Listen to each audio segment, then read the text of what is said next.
भिंडी में लौंग डालें और कमाल देखें। आज का टाइटल आप लोगों ने पढ़ ही लिया होगा और आप लोग ये भी सोच रहे होंगे कि भिंडी और लौंग से कौन सी ऐसी रेसिपी बन सकती है। आज की रेसिपी बहुत ही ज़्यादा ख़ास है। ये औरतों के लिए, मर्द के लिए, बच्चों के लिए बहुत ही ज़्यादा ख़ास है। बहुत ही कमाल की रेसिपी है। तो रेसिपी के साथ बने रहिए, आपको खुद ही पता चल जाएगा कि भिंडी और लौंग से कौन सा कमाल होने वाला है। सबसे पहले मैंने यहाँ पर खूबसूरत सी भिंडियाँ ले ली हैं। इस तरीके से आपने भिंडियाँ ले लेनी है। इसके बाद यहाँ पर मैंने लौंग ले लिए हैं। हम क्या करेंगे, सिंपल इस तरीके से हम लौंग को भिंडी के अंदर लगा देंगे। इस तरीके से आपने जो है इसके अंदर लगा देना है लौंग को। इससे क्या होगा कि जब हम इसको तेल में डालेंगे, ऑयल में डालेंगे, तो भिंडी के जो बेनिफिट्स हैं वो सारे के सारे हमारे ऑयल में आ जाएंगे और लौंग के जो फ़वाइद हैं, इसके जो बेनिफिट्स हैं वो भी हमें मिलेंगे। तो आपने इस तरीके से सिंपल लौंग को जो है भिंडी में लगा लेना है। इस तरीके से ये देखें, इस तरीके से। अब आप ये ना सोचें कि हम शायद कोई काला जादू होने वाला है, ऐसा कुछ नहीं है। ये बहुत ही कमाल की रेमेडी और रेसिपी बनने वाली है। चले जी, इस तरीके से आपने तमाम जो लौंग पर और भिंडियों पर इस तरीके से लगा देना है। ये देखें, मैंने तमाम भिंडियों पर इस तरह के लौंग जो हैं वो लगा लिए हैं। अब हम क्या करेंगे, यहाँ पर मैंने कढ़ाई ले ली है और कढ़ाई में पानी बिल्कुल भी नहीं होना चाहिए। इसको अच्छे तरीके से आपने खुश्क कर लेना है। इसके बाद यहाँ पर देखिए, मैंने सरसों का तेल लिया है 1 कप। ये बड़ा वाला कप है। 1 कप सरसों का तेल इसमें डाल देंगे। बिस्मिल्लाहिर्रहमानिर्रहीम। इस तरीके से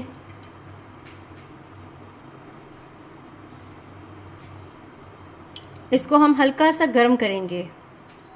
यहाँ देखिए ऑयल जो है वो हमारा गर्म हो चुका है। इसके बाद क्या करेंगे, इस तरीके से हमने इसमें भिंडियाँ डाल देनी हैं। बिस्मिल्लाहिर्रहमानिर्रहीम।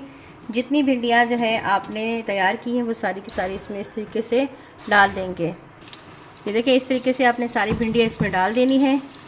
हल्का सा हम इसको हिलाएंगे ताकि तमाम भिंडियों पर ऑयल अच्छे तरीके से लग जाए।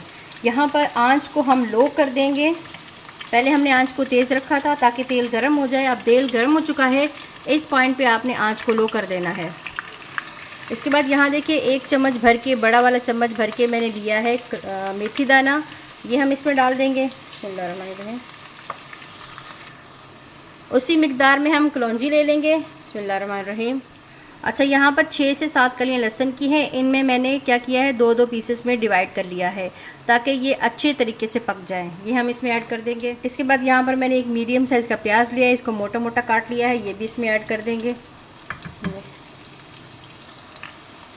अब सिंपल हमने इनको ब्राउन कर लेना है। इन सारी चीज़ों को आपने डार्क ब्राउन कर लेना है।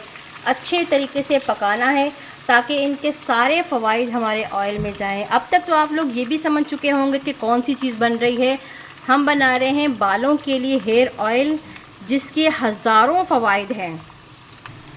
भिंडी हमारे बालों के लिए बहुत अच्छी होती है। उसके अलावा प्याज हमारे बालों के लिए बहुत अच्छा होता है। प्याज के कितने फ़वाइद हैं वो भी आप जानते हैं। लौंग के कितने फ़वाइद हैं, लहसुन के, कलौंजी के, मेथी दाना के, इनके हज़ारों फ़वाइद हैं। और अगर ये सारी चीज़ें मिक्स करके हम बनाएंगे तो सोचिए हमारे बालों के लिए कितने ज़्यादा अच्छे होंगे।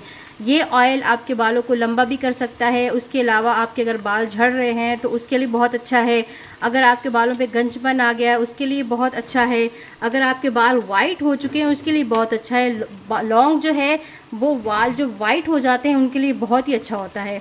और प्याज जो बाल वाइट हो जाते हैं उनके लिए बहुत अच्छा होता है। आप सबको ही पता है इनके फ़वाइद कितने ज़्यादा हैं। तो आप इस हेयर ऑयल को बनाएं और इस्तेमाल करें और फिर अपना फ़ीडबैक दीजिएगा कि आपको ये कैसा लगा।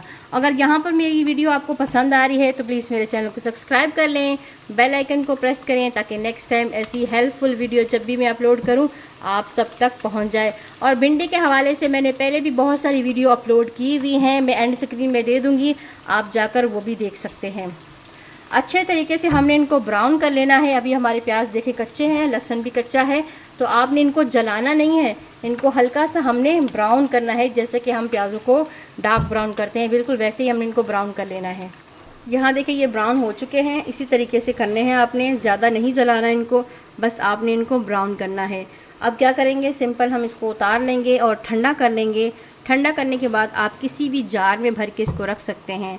उसके अलावा आप इसी ऑयल में और भी ऑयल डाल के रख सकते हैं, जैसे कि थोड़ा सा कम हो जाए तो और ऑयल डाल दें और उसको इस्तेमाल करते रहें। तो इसके बहुत से फ़वाइद हैं। आपने इसको ज़रूर इस्तेमाल करना है। नहाने से आपने 2 घंटा पहले लगा लेना है, 1 घंटे के लिए, या ज़्यादा टाइम हो तो 2 घंटे के लिए इसे छोड़ दें। उसके बाद अपने बालों को किसी भी अच्छे शैम्पू से वॉश कर लें।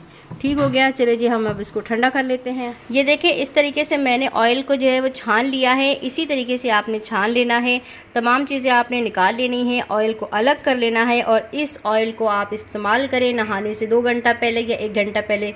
बालों में अच्छे तरीके से लगाएं, बालों की जड़ों में लगाएं, सिरों में लगाएं, अच्छे तरीके से पूरे बालों में लगा दें। और उसके बाद छोड़कर फिर 2 घंटे बाद आप वॉश कर लें, या 1 घंटे बाद आप इसे वॉश कर लें।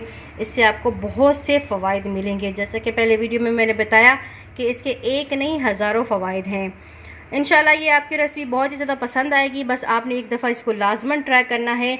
अगर जब ये ऑयल आपका हाफ़ हो जाए तो उस पॉइंट पे आपने क्या करना है, जब हाफ़ हो जाए तो इसमें और सरसों का ऑयल जो है वो आप डाल दें। उसको पकाने की ज़रूरत नहीं है, इसी तेल को बढ़ाते रहें और ये इसके बहुत ही ज़्यादा फ़वाइद आपको मिलेंगे इंशाल्लाह। उम्मीद करती हूँ कि आज की रेसिपी, आज की रेमेडी आपको पसंद आई होगी। अगर पसंद आई है तो अपने प्यारों के साथ शेयर करें। जिनके बाल गिर रहे हैं, जिनको गंजपन का मसला है और जिनके बाल सफ़ेद हैं, उनको बहुत ज़्यादा फ़ायदा देगा। चलती हूँ इंशाअल्लाह, नेक्स्ट टाइम और अच्छी रेसिपीज़ लेकर आती रहूँगी, रेमेडीज़ लेकर आती रहूँगी। अपना बहुत सारा ख्याल रखिएगा। अल्लाह हाफ़िज़।